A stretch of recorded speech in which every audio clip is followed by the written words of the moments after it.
Currently I'm working in a warehouse where we unload large shipping containers, by pulling in a conveyor belt. Throw everything on there, then those outside put it on pallets. Yesterday the items were heavy, yet small, so there was a lot of it, and unloading it took a very long time. I was in the container, throwing stuff out.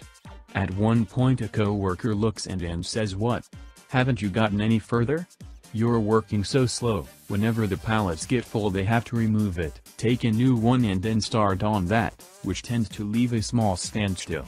Usually this is a time of rest for me, but this time I decided to just mess with them instead and keep piling on the boxes with a row 10 meters long, 5 boxes high.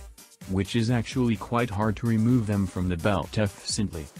"Why are you piling them so high? You said I was being slow."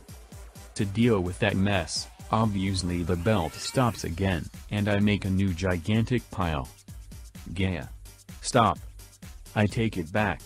Please. I used to work in publishing and part of my job was managing our company's social media accounts. When we were running a campaign for a specific book we would supplement that campaign by tweeting about it. It usually had no provable impact on sales but would make the author happy. I was running a campaign for a big non-fiction author. I initially had no contact directly with the author but drew up a social calendar with suggested content and timings and sent it through the lead marketer. I heard nothing back, so I started tweeting as planned. I was then told by the lead marketer that the author wanted us to tweet more. I was happy to do that but needed to balance that with the 20 other books we were publishing that week, so I suggested we do 2 more tweets at peak times, but that I would need some new content because tweeting the same message over and over again is not particularly effective, especially for non-fiction.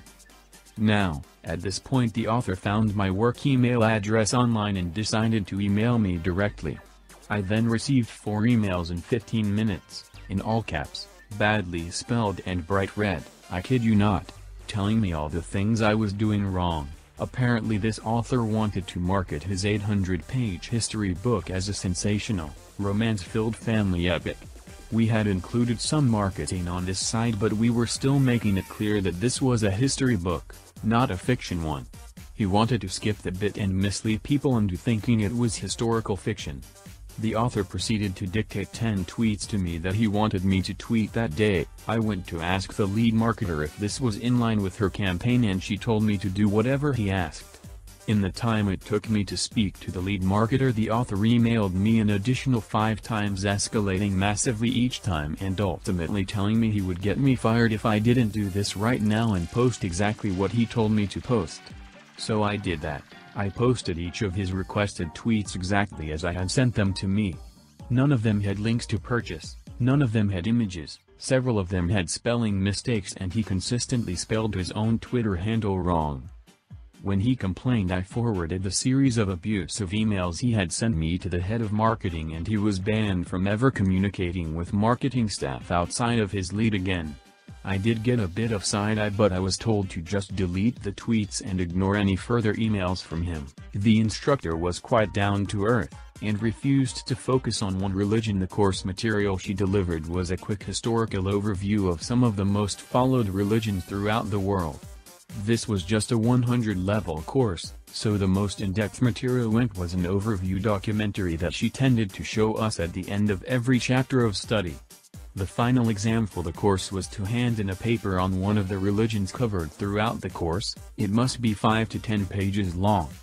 She was a bit of a stickler about content of submitted papers. There were requirements for referencing a specific piece of material that was used in the course when making any claims. We couldn't use anything from the internet, unless it was a source she had mentioned, but anything from class was fair game. With all that said, this was one of my filler courses, and I was already getting an A. I had another 5 courses to study for, and with the time she gave us to write this, 3 days, I just couldn't fit it into my schedule with calculus 2, algorithms and data structures, etc. Given the above, I decided to do my paper on Buddhism. More specifically, I used one of the documentaries she showed us as my primary source. The Buddhist being interviewed had been an extremely laid-back fellow, who had stated, "My religion. Buddhism can be anything you want.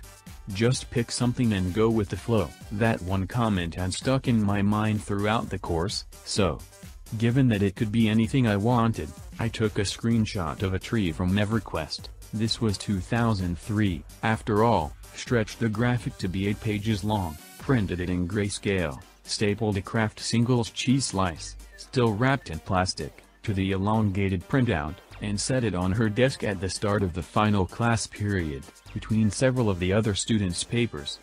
The final page of the paper held the references she required. The time index of the Buddhism can be anything you want. Statement, along with the title, date it occurred, etc. Well, it just so happened that she planned on the final class period being another documentary day for a religion that she hadn't had time to cover over the rest of the course. Mainly, I think she wanted a free period to get her grading done so she could go home for the semester. I couldn't blame her. It had been a long one, and the AC was down in that building, and in St. Louis, things tend to get warm late May. Halfway through the class period, over the hum of the fans and the droning of the documentary, everyone in the class heard a muffled, "What the foo?" She trailed off mid-curse, and broke down into a fit of giggles. After a few moments of rustling papers, she walked over to me, eyebrow raised, and held up my printout, just shaking her head, then threw my slice of cheese back at me, having ripped it from the paper. On it was written, A+ in Sharpie. She didn't say a word, she just walked back to her desk, laughing. She kept the printed screenshot. It was still hanging up on the bulletin board in her office the last time I was in there. I'm told she changed her syllabus the following semester, to set the stage. It was around 2003 in Queens, New York. Little 2.5-year-old me was outside playing with my friend who lived around 2-3 houses down the street. My friend's mom was watching us play in their little front yard when suddenly my mom came outside to come and get me. She took me inside because she wanted to go do something with my grandma who lived literally across the street from us, and she didn't want me to be very far out of her sight. I obviously didn't want to go inside, but what am I gonna do? Disobey my mom and get whooped? She told my brother, who was sleeping, to make sure I don't go out the door to go back outside. He sleepily agrees and my mom leaves. Now, my train of thought was, well, she only told Kessie, my nickname for my brother, Kester, to not let me go out the door. She didn't tell me not to. So, I waited for my mom to get out of earshot and I opened the door and went outside to play again. My friend's mom was still out there watching him and she asked me, "Ain't your mommy say you had to go inside?" And I stupidly nodded my head. She immediately called my mom and then my mom came back and scolded me for leaving, and then my brother for not watching me leaving the house. She then sat me down and said, "You can't play right now. Don't go out that door." She goes back to grandma's and my plan goes into action. I think, well, I still wanna go outside. She's gone, and Kester is asleep again. But she said not to go out that door. That's the only way outside. Lightbulb. I grab a dining room chair and hoist myself out the window. Immediately I get picked up again and my mom is called back to the house. My mom, obviously upset, asks me, "Why did you go back outside? I told you not to which I reply, "You told me not to go out the door."